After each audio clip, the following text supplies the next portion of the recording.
శ్రీ పొట్టి శ్రీరాములు నెల్లూరు జిల్లా కావలి డివిజన్ పరిధిలోని బోగోలు మండలం కొండబెట్రుగుంట గ్రామం నందు వెలసియున్న కలియుగ ప్రత్యక్ష దైవం శ్రీ ప్రసన్న వెంకటేశ్వర స్వామివారి దేవస్థానం బేలకూట క్షేత్రం నందు శ్రీ ప్రసన్న వెంకటేశ్వర స్వామివారి పంచాహ్నిక బ్రహ్మోత్సవాలు మార్చి 9వ తేదీ నుండి 15వ తేదీ వరకు అత్యంత వైభవంగా ఘనంగా నిర్వహిస్తున్నట్లు ఆలయ కార్యనిర్వహణాధికారి అరవ రాధాకృష్ణ మరియు ఆలయ మాజీ చైర్మన్ శ్రీరామ్ మాల్యాద్రి తెలిపారు. శ్రీ ప్రసన్న వెంకటేశ్వర స్వామివారి బ్రహ్మోత్సవాలకు ఆంధ్రప్రదేశ్ రాష్ట్ర నలుమూలల నుండి వేలాది సంఖ్యలో భక్తులు పాల్గొంటున్న సందర్భంగా బ్రహ్మోత్సవాలలో భక్తులకు ఎటువంటి అసౌకర్యం కలుగకుండా కావలి శాసనసభ్యులు శ్రీ దగ్గుమాటి వెంకటకృష్ణారెడ్డి ఆధ్వర్యంలో అన్ని శాఖల అధికారులతో మాట్లాడి కట్టుదిట్టమైన భద్రతా చర్యలతో పాటు మౌలిక వసతులు ఏర్పాటు చేస్తున్నట్లు కావలి శాసనసభ్యులు శ్రీ దగ్గుమాటి వెంకటకృష్ణారెడ్డి తెలిపారు. బ్రహ్మోత్సవాలలో భాగంగా శ్రీ ప్రసన్న వెంకటేశ్వర స్వామివారు భక్తులకు అనేక వాహనాలపై భక్తులకు దర్శనమిచ్చారు. భక్తులు స్వామివారిని దర్శించుకుని తీర్థప్రసాదాలు స్వీకరించారు. బ్రహ్మోత్సవాలలో భాగంగా వేద పండితులచే వేద మంత్రాల నడుమ అనాది ఆచారాలతో శాస్త్రోక్తంగా బ్రహ్మోత్సవ కార్యక్రమాలు నిర్వహిస్తున్నట్లు నిర్వాహకులు తెలిపారు. బ్రహ్మోత్సవాల సందర్భంగా ఆలయ ప్రాంగణంలో వివిధ కళాకారులచే పలు సాంస్కృతిక కార్యక్రమాలు నిర్వహిస్తున్నట్లు ఆలయ నిర్వహణాధికారి అరవ రాధాకృష్ణ తెలిపారు. పై కార్యక్రమంలో బ్రహ్మోత్సవాల్లో ఉభయకర్తలు భక్తులు పాల్గొన్నారు.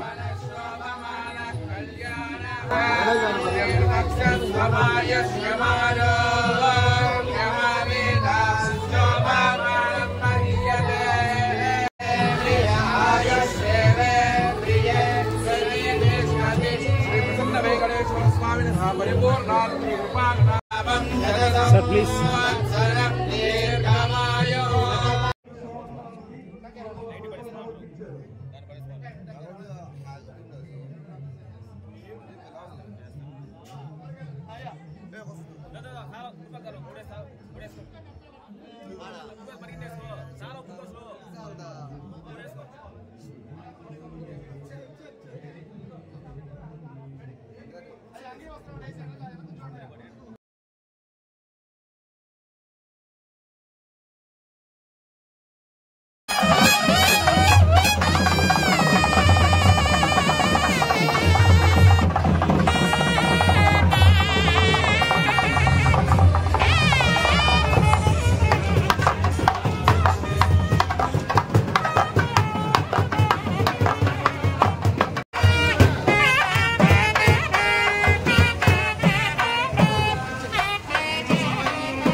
వెంకటేశాయ నమః.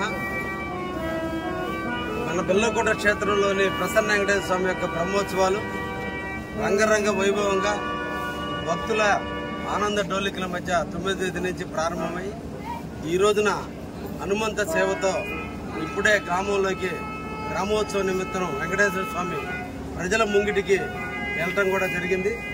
ప్రజలందరూ కూడా వేలాదిగా విచ్చేసి దేవుని యొక్క కృపకు పాత్రలవుతున్నారు. ఈ సందర్భంగా కావలి నియోజక ప్రజలు అదేవిధంగా నెల్లూరు జిల్లా వాసులందరినీ కూడా రేపటి రోజున గరుడి సేవ, మరుసటి రోజున తెప్పోత్సవము, అదేవిధంగా ఆ తర్వాత 14వ తేదీన ఉదయాన్నే 10:30కి కళ్యాణోత్సవ మహోత్సవం జరుగుతుంది. ఈ కళ్యాణ మహోత్సవానికి మన రాష్ట్ర మంత్రివర్యులు ఎండోమెంట్ డిపార్ట్మెంట్కి సంబంధించినటువంటి మంత్రివర్యులైనటువంటి ఆనం రామనారెడ్డి గారి చేతుల మీదుగా ముత్యాల తరంబరాలు తీసుకురావడం, అదేవిధంగా ఉభయకర్తలైనటువంటి బేదా మస్తానరావు గారు, బేదా రవిచంద్ర గారు వారిద్దరు కూడా వాళ్ళ సతీమణులతో కలిసి వాళ్ళు కూడా తలంబరాలు బిర్యం తీసుకురావడం కూడా జరుగుతుంది. ప్రజలందరూ కూడా విచ్చేసి వెంకటేశ్వర స్వామి కృపకు పాత్రలు కామని ఈ సందర్భంగా ప్రజలందరినీ కూడా కోరుకుంటున్నా. ప్రసన్న వెంకటేశ్వర స్వామి కలిసిన తలంపగానే ప్రసన్నమైనటువంటి వెంకటేశ్వర స్వామి అంతటి మహోన్నతుడైనటువంటి వెంకటేశ్వర స్వామి దర్శనం మన పూర్వజన్మ సుకృతంగా భావించాలి. అందుకనే ఈ గుడికి దర్శిస్తే అన్ని కష్టాలు తొలగి సుఖాలు శాంతిస్తాయనే ప్రజల యొక్క నమ్మకం. ఆ నమ్మకం ద్వారా లక్షలాది మంది ఇక్కడికి విచ్చేయటం కూడా జరుగుతుంది. నేను కూడా రేపటి నుంచి దేవుని యొక్క కింకరుడుగా, రేపటి నుంచి దేవుని యొక్క సేవకుడుగా ఈ 3 రోజుల పాటు ఇక్కడే ఉండి సేవా కార్యక్రమాల్లో మేమందరం కూడా పాలు పంచుకుని ప్రజలందరికీ ఎటువంటి అసౌకర్యం జరగకుండా అన్ని రకాలైనటువంటి సౌకర్యాలు అందిస్తూ ప్రజలను దేవుడి ముంగిటికి తీసుకుపోయేటట్లు అందరూ కూడా కార్యకర్తలు, నాయకులు, మా వాళ్ళు, వాలంటీర్లు అందరూ కూడా నిరంతరం కూడా మీకు సేవ చేయడానికి సిద్ధంగా ఉన్నారు. తప్పకుండా దేవుని ఆశీస్సులకై తప్పకుండా తరలి రండి అని చెప్పి సందర్భంగా ప్రజలందరూ కోరుకుంటున్నారు.